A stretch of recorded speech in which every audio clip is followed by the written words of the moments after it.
Ladies and gentlemen, what are you saying, lads? That's what I meant to say. Welcome back to the We Love You Arsenal YouTube channel. It's a beautiful day in North London. I'm back in North London. It's the Queen's Jubilee. Not that I really care about that. No offense, Liz. Um, but it's another beautiful day in North London, and I decided to whip on the old kit which I've just bought for 20 quid because money saving and that. And yeah, we're going to talk about transfers again. And Arsenal are appearing to get moving a little bit. There's been some rumours that we're going to finally make our move for Yuri Tielemans and try and push for that £25 million. There's also rumours that we have had a bid rejected for Gianluca Scamacca, who's going to be the subject of this video.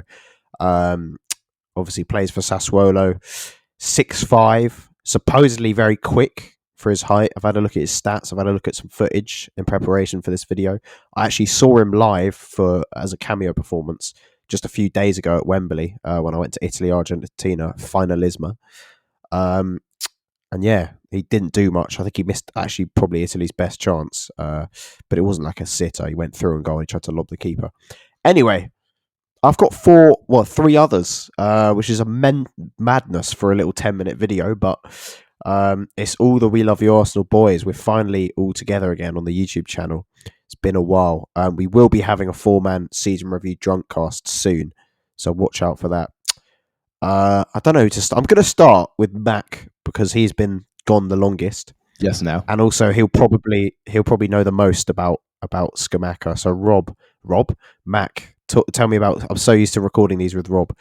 Mac, talk to me about Scamacca. So the profile you've given us, Alf, is pretty accurate in terms of his overall thing in game. He's super right-footed, is something to know. He rarely uses his left foot. I think FBref has him down at 91 or 92% right foot usage.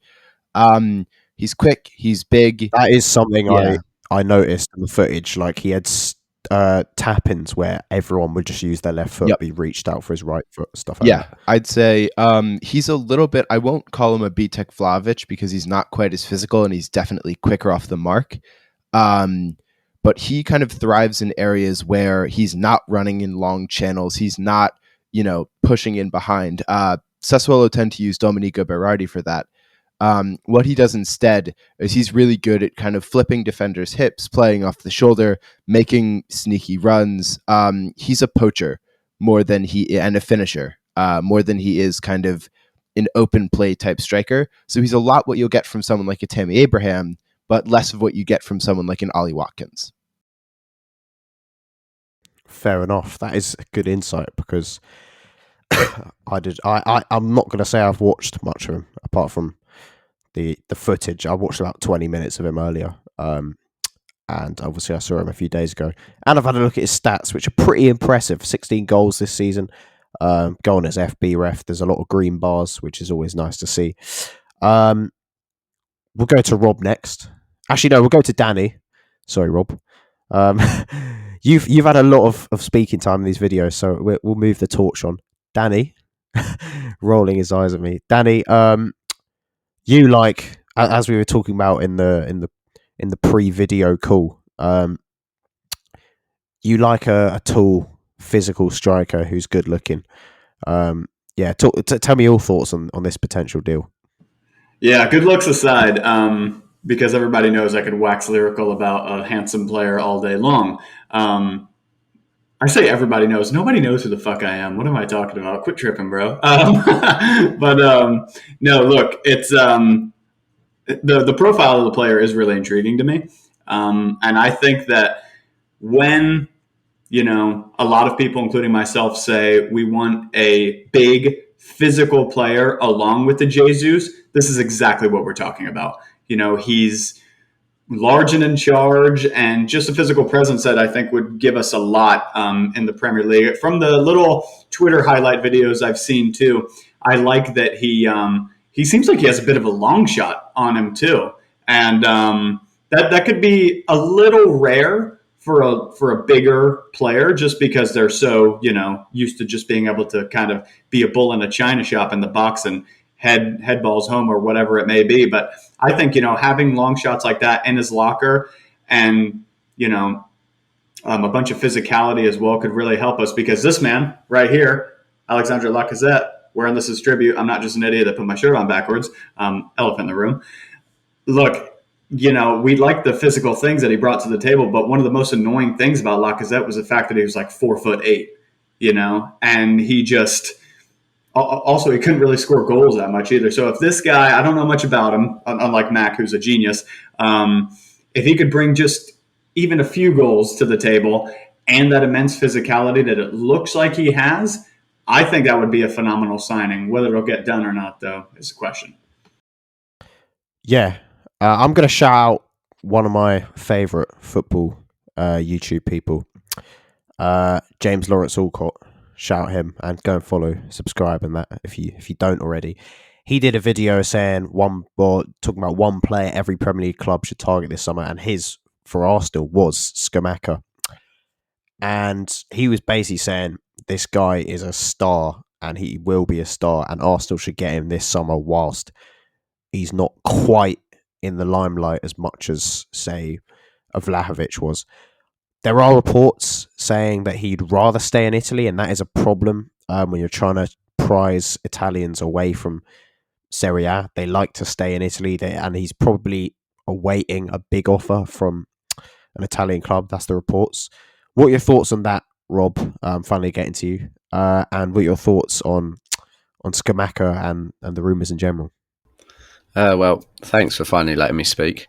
6 minutes 43 in. It's sort of a worrying thing when looking at Italian players. There seems to be a general reluctance to move to the Premier League for them. I think there's actually only currently 2 Italian players in the Premier League, Angelo Ogbonna and Jorginho. They're reluctant to make that switch to the British Isles. However, this is a guy who hasn't played his entire career in Italy. He has left Italy before. He's had time with PSV, I believe. So it shows that he is sort of willing to ply his trade elsewhere. But you're right. The rumours suggest that he is sort of hanging out for that offer from a club in Italy. And it's easy to understand why, these guys who are so successful in Italy, it's a low risk move, and we certainly witnessed that with Vlahovic in January.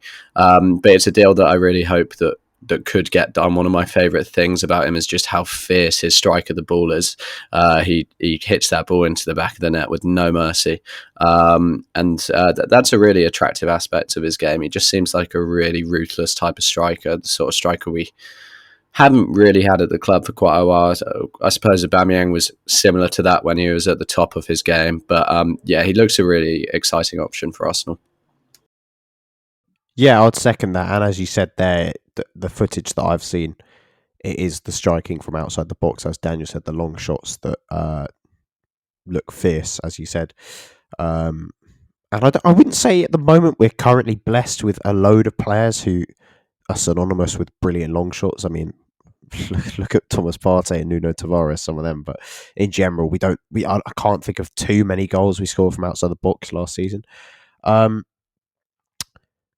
thing I was going to say is, if he's waiting for these Italian clubs, like which big Italian clubs need a striker? Like, it looks like Inter want Lukaku back. I don't know if that'll actually happen. Maybe AC Milan. They've got some aging strikers. Juventus obviously won't be in the market for one. So, I don't know. There's probably a question for Mac. Do you think it's likely he'll get an offer from a big Italian club? I think if there's any big Italian club that goes in for him, it'll either be Roma, potentially as a partner to Tammy Abraham, or Inter. I think both Inter and Milan have options. He's right now, I've read reports that he's Inter's second option to a Lukaku return. I've also read that Milan obviously have it's Edin Dzeko. No, it's Giroud, I should say. Dzeko's at Inter right now, so he could be a replacement there. But Milan have Giroud and Ibra, who is going to be out for the next 9 months getting his ACL repaired. So there are options within Italy. Frankly, a lot of the stories I'm hearing are reminding me of the Locatelli drama from last summer, where Juventus don't need another center midfielder. They have about 50 million of them, as kind of evidenced by this January transfer window. But when an Italian player wants to stay in Italy, a lot of Italian giants will kind of oblige that. But I think, if we do put money where our mouth is and actually make an attempt to sign him, I'd really like to see him at the club.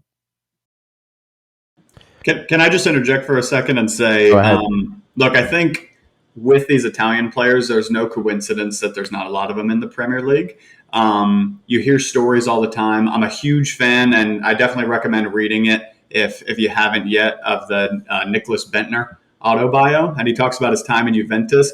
The culture in Italy is just significantly different.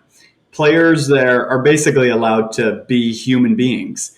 And, he told stories of Gianluigi Buffon and all those legends sitting in the toilets and smoking cigarettes and drinking espressos. Not sure how I feel about consuming fluids in the bathroom, but, that's the thing in Italy, is you're allowed to be a person. In England, I feel like you're expected to be such a robot. And I'm just not sure, players that have had a taste of that, also, if he goes to Inter or somewhere like that, he's also going to be able to play in the Champions League, So being able to play in the Champions League and getting to be a human, I don't personally think we're going to get this deal done, even though I would love to get it done. I think that's probably a very good point. And it probably explains why a lot of people do stay in Italy when they go there. And I've heard like the likes of Lukaku and Abraham and Smalling, English players who've gone over there, Tomori, who have really enjoyed their time. They've spoken about that culture. There's less pressure on them as people. I don't think this deal is going to happen, but there are reputable sources saying we are interested. Like The Athletic reported he was on our list. Whether or not we've definitely made an offer or not that's been rejected, who knows? That hasn't been verified by reputable sources. Rob, how would you compare this? Because a lot of the sources are saying Jesus and Nketiah are what our priorities this summer. That's what we want our two striking options to be next season. How would you look at that, and how would you compare SCAMACCA to that? And would you prefer SCAMACCA over one of them? I think in an ideal world, Arsenal have SCAMACCA and Jesus as their two striking options. I think they're the two sort of superior strikers out of the three.